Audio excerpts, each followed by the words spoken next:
C'est peut-être grossier, c'est peut-être caricatural ce que je vais dire, mais j'aurais plus de facilité à dire je t'aime à un inconnu qu'à mes parents. C'est con, hein, ça peut être illogique. Je sais pas. En fait, on est tellement dans ce non-dit que dans la famille, c'est trop difficile. C'est trop impactant, c'est trop imposant. Farid a 39 ans. Il a grandi dans une famille originaire d'Algérie qu'il décrit comme étant aimante, mais pudique. Avec ses frères comme avec ses parents, ils ne se disent jamais je t'aime. Et même s'il en a envie, Farid a du mal à exprimer son amour avec des mots. Dans ce nouvel épisode de Comment on s'aime, il raconte son cheminement jusqu'au moment où il a enfin réussi à livrer ses sentiments. Dans ma famille, on s'est jamais dit je t'aime. Et de façon plus large même, on se dit peu les choses. On est plutôt taiseux, plutôt secret. Et on n'a jamais parlé de ses sentiments, que ce soit ses sentiments au sein de la famille, ou même ses sentiments extérieurs, on va dire. De ce que je peux me souvenir, je me rappelle pas avoir dit je t'aime à mes parents, ou inversement, je me rappelle pas qui me l'ait dit. De même pour mes frères, ouais, ça n'a pas existé. Ça n'a jamais été un sujet. C'est pas pour autant que l'amour, lui, n'a pas existé. Il n'est pas palpable, il n'est pas visible, il n'est pas dit, mais il est là, cet amour. C'est pas forcément un geste précis. C'est dur de dire ça veut dire qu'on t'aime, ou ça c'est de l'amour. C'est, on va dire, un sentiment de respect élargi. Je saurais pas comment l'expliquer, mais mes parents nous ont élevés dans un cercle aimant d'amour et de paix, mais en tout cas, il n'y a jamais eu de mots. Mes deux parents sont algériens, viennent de l'est de l'Algérie, pas très loin de la frontière tunisienne. Mon père il est resté une dizaine d'années ici seul, sans ma mère, et ma mère l'a rejoint après par la suite. Donc ma mère est arrivée en France en 78, je crois, 76, quelque chose. Ouais, 78, il me semble, avec mon plus grand frère, qui lui est né en Algérie. Donc j'ai 3 grands frères, je suis le dernier de cette fratrie. Moi, je suis né en 1984 à Angers, sur les bords de la Loire, dans un petit village, dans une petite commune qui s'appelle Chalonnes-sur-Loire. Voilà, une petite vie tranquille, paisible. Mon père était ouvrier pour l'entreprise Eram, fabricant de chaussures, dont le siège était basé dans ce qu'on appelle le pays des Mauges, entre Angers et Cholet. Ma mère était femme au foyer. Son travail, ça a été de nous élever. 4 garçons, c'est pas une mince affaire, elle a eu du taf. Ma mère est tombée malade, elle a eu une sclérose en plaques, donc une maladie un peu assez lourde. J'avais une dizaine d'années. Voilà un peu, on va dire, le contexte familial, le contexte de mon enfance. Mes parents étaient très sociables, il y avait beaucoup de monde qui passait à la maison, beaucoup de repas. Et c'était très jovial, donc on a grandi quand même dans une ambiance plutôt joyeuse. Je pense qu'à la limite, si j'avais à définir peut-être l'amour que j'ai ressenti, c'était la joie, le partage de moments, le partage de repas, j'aimais aller à la pêche avec mon père quand j'étais petit, et une traduction de cet amour, ce serait ça en fait, ce serait le partage qu'on a pu avoir lui, je pense que ça lui a fait plaisir de m'inculquer cette passion qu'il avait. Moi, j'étais content d'aller avec lui, de partager ce moment-là, parce que c'était un tête-à-tête que j'avais avec mon père, donc à la limite, ouais. Et je pense que mon père, il s'en foutait du foot, mais par amour justement pour nous, il faisait l'effort de se lever, de nous emmener, de covoiturer. Il était ouvrier, comme je vous l'ai dit. Il travaillait donc dans cette usine, il faisait les 3-8 à l'époque, donc un cycle le matin, l'après-midi, enfin bref le soir, donc un rythme de travail assez important, et le week-end il s'efforçait à nous emmener au foot, à faire des bornes, voilà, donc je pense qu'en fait par ce genre de geste, ça traduit son amour qu'il pouvait avoir, du moins qu'il a pour nous. Ma mère aimait le contact, elle était très tactile, et je pense qu'elle était plus démonstrative que mon père. Son amour, même si elle ne nous le disait pas, elle le montrait plus par des gestes, par un serrage de main, une main posée sur la cuisse, ou c'était plus dans la gestuelle. Ouais. Il n'y a jamais eu d'embrassade. En tout cas, j'ai pas souvenir d'avoir enlacé mes parents. de ce que je peux me souvenir, ça n'a jamais été fait. Même si cet amour, on le disait pas, c'est dur à dire, mais je savais qu'il était présent. Parce que mes parents étaient présents et ils répondaient présents pour nous. Ma mère s'occupait de nous, elle était mère au foyer, donc elle allait nous chercher à l'école. Et en fait, tout ça, ça n'a jamais été dit, mais c'est des petits gestes du quotidien qui font que on n'a peut-être pas besoin d'entendre qu'on est aimé pour sentir qu'on est aimé. Alors peut-être que le fait de pas le dire, c'est un manque peut-être, mais en tout cas, j'ai pas manqué d'amour. Parce que même s'il n'était pas dit, il était là. Ou alors peut-être qu'il avait une forme différente, mais en tout cas, il y avait une certaine osmose, on va dire, un bien-être général qui était présent. Je pense que c'est de l'amour. Ouais. Moi, j'ai l'impression que l'amour, en tout cas dans ma famille, c'est pas un sujet en fait. C'est là, c'est quelque chose qui existe, c'est une enveloppe, mais c'est même pas que c'est tabou, c'est que on prend pas le temps d'en parler, et ça n'existe pas, c'est un non-sujet en fait, je pense. J'ai grandi dans une petite commune où il y avait peu de personnes issues de l'immigration maghrébine. Donc moi, mes amis, toutes les personnes que je connaissais étaient franco-français, on va dire. Et j'avais l'impression, alors même si après le cadre familial n'était pas meilleur chez eux, mais en tout cas j'avais l'impression que ce sujet-là était un sujet, il était abordé. Moi j'ai jamais vu mes parents s'embrasser par exemple, jamais. Alors que dans ce que je voyais d'autres personnes, il y avait ce rapport, en tout cas c'était un sujet qui était présent et qui était véhiculé. Mes parents se serraient jamais la main non plus, il n'y a pas de contact non plus.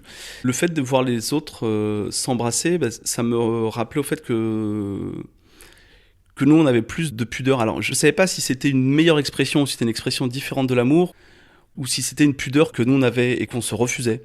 Ça me fait penser quand on était petit et qu'on regardait la télé, quand deux personnes s'embrassaient, on zappait, c'était interdit, c'était rideau. Est-ce que c'était déjà, on va dire, un premier pas vers la sexualité qui est, si l'amour est tabou, la sexualité, c'est inenvisageable, c'est haram, ça n'existe même pas, c'est encore pire, c'est péché. La pudeur chez les Maghrébins, elle est même généralisée. Des fois, j'ai l'impression qu'on s'excuse de vivre presque. Et que tellement on veut bien faire, on veut jamais sortir des sentiers. Et que tout, en fait, devient pudeur. Ouais. Il faut rien montrer. Presque se cacher de vivre, se cacher d'être heureux, se cacher de réussir, se cacher de tout.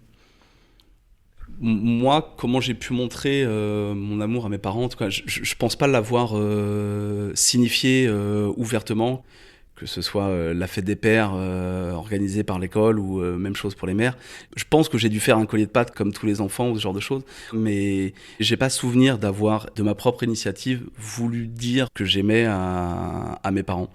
Je sais pas, je me dis que peut-être que leur silence nous a été transmis aussi, et qu'en retour, on a aussi du mal à exprimer ce qu'on ressent et à leur dire facilement « je t'aime ». L'amour que je peux avoir, on va dire, envers une autre personne ou en dehors du cercle familial, il est beaucoup plus simple pour moi. Je dissocie vraiment les deux. C'est peut-être grossier, c'est peut-être caricatural ce que je vais dire, mais j'aurais plus de facilité à dire « je t'aime » à un inconnu qu'à mes parents. C'est con, hein, ça peut être illogique. Je sais pas, en fait, on est tellement dans ce non-dit que dans la famille, c'est trop difficile, c'est trop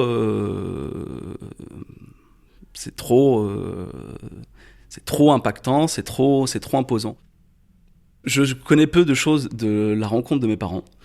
Je sais que mes parents, ils habitaient dans le même Dohar, donc dans le même hameau, dans leur petit bled algérien, et ils étaient voisins. Ils ont 1 an d'écart. Mon père est 1 an plus vieux que ma mère. Et ils étaient vraiment à touche-touche, ils ont grandi ensemble. Ils sont issus d'un ménage arrangé, donc je suis pas sûr qu'ils aient été amoureux, entre guillemets. En tout cas, je pense pas qu'ils se soient choisis.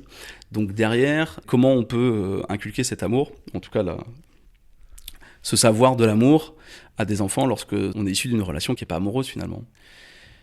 Mais ça, c'était assez secret aussi. J'ai appris beaucoup de choses en posant des questions, mais l'inverse était pas vrai. Moi, mes parents me parlaient pas facilement d'eux. En fait, il faut aller les chercher, il faut les solliciter. Sinon, on n'apprend rien. Et aussi via des amis de mes parents, avec qui j'ai grandi, entre guillemets, qui étaient considérés comme mes oncles et tantes un petit peu, et qui, eux, ont un autre regard. C'était plus facile pour eux de parler de mes parents que mes parents d'eux-mêmes de parler d'eux. On parle peu, en fait. On se livre pas beaucoup. Alors, avec mes frères, on n'est pas forcément très proches. En tout cas, on ne s'appelle pas au quotidien, ou on a des façons de vivre, des sentiments qui sont complètement différents. Donc déjà, avec cette distance, c'est plus compliqué de donner ces sentiments.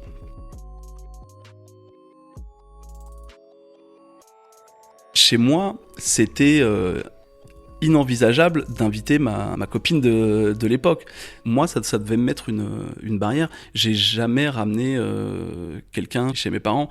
Il a fallu attendre, j'ai 30 ans, je pense, pour présenter une fille à mes parents. C'était pas le lieu, en fait. Mes parents n'auraient jamais accepté, alors que... présenté comme ça, on a l'impression que mes parents sont des tyrans, mais alors, pas du tout. C'est juste que dans leur... conception de l'amour, il y a peut-être aussi cette chose de hors mariage, ou en tout cas hors un cadre sérieux, c'est pas possible. Ouais, on va dire, il n'y a pas cet amusement qu'on peut avoir quand on est jeune. Il faut que ce soit sérieux. Et en même temps, j'ai jamais posé la question en fait à mes parents. Je leur ai jamais demandé si je pouvais venir avec ma copine, donc c'est peut-être aussi moi qui me suis auto-censuré là-dessus. Je pense que j'ai souffert de ce blocage, on va dire, de cette interdiction un petit peu culturelle. Quand j'ai rencontré Marion, j'avais 30 ans. C'est elle la première que j'ai présentée, ouais, à mes parents. Ouais. Je sentais que j'étais en bonne condition pour la présenter à mes parents.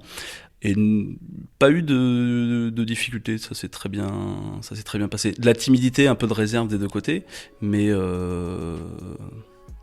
tout s'est bien passé. Ma mère est décédée cet été. On était avec Marion chez mon frère en vacances à Strasbourg. Et donc on a appris que ma mère avait fait un malaise cardiaque. Et on est parti en urgence à Angers, à l'hôpital. Elle était assez fatiguée. Pas sûr qu'elle nous reconnaissait au début de son malaise.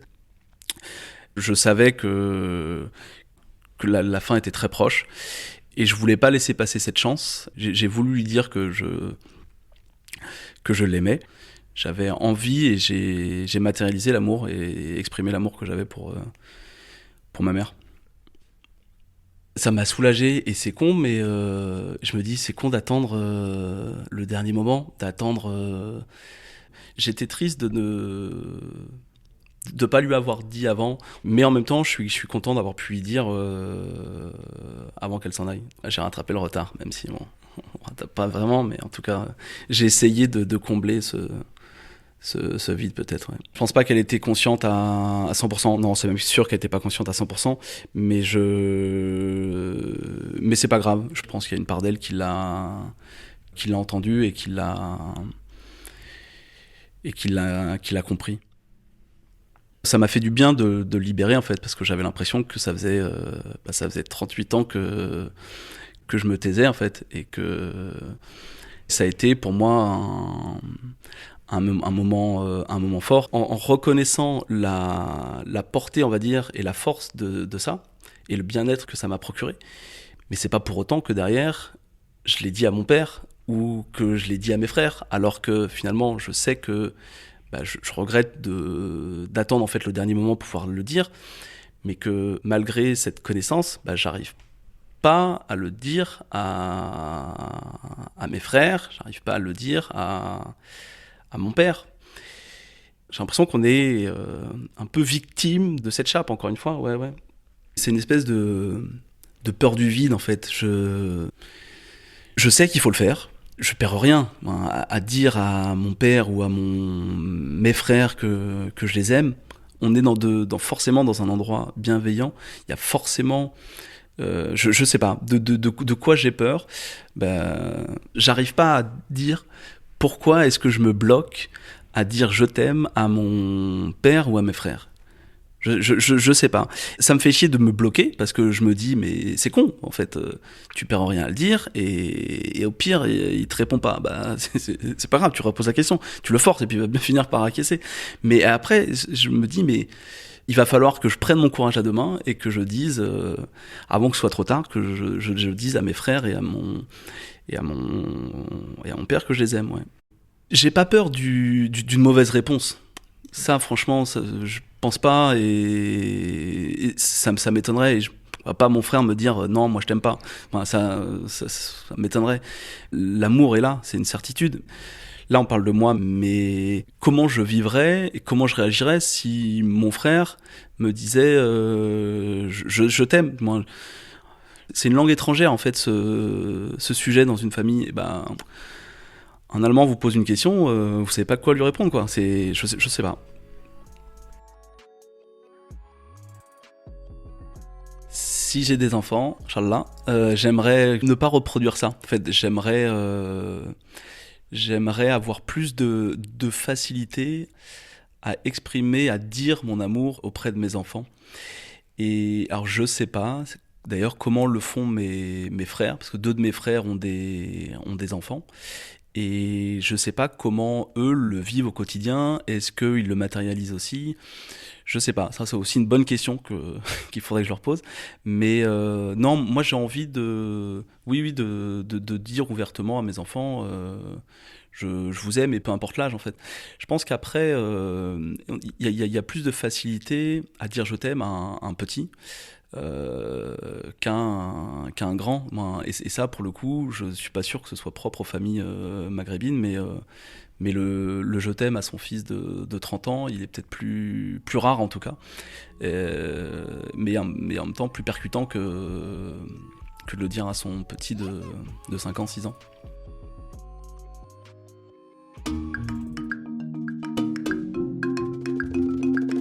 Clam.